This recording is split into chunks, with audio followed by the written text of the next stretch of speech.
Say this about China, that there is this, about maybe 20 years ago, there was a kind of a line of Western analysis. If you read, for instance, Eurasian Net, these kind of publications, where they would say, look, China is creeping into Central Asia.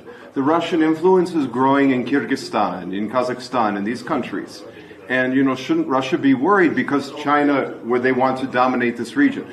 Well, there's actually, in fact, China has not only not dominated the region, but there's kind of almost an unspoken gentleman's agreement between Russia and China that the Chinese, maybe they're interested in economic influence, they're interested in one belt, one road, this kind of thing, but they're not interested in the political influence.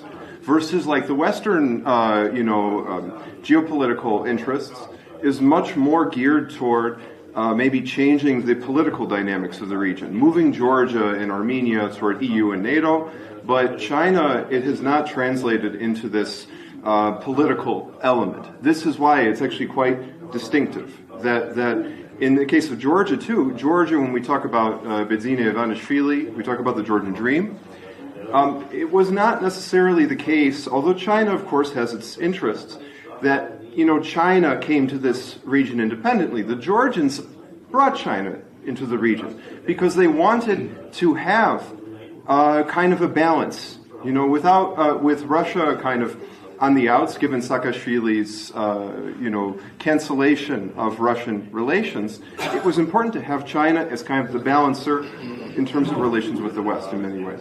So at least this is my analysis. You want to add something to that? No, not really. Okay. Yes.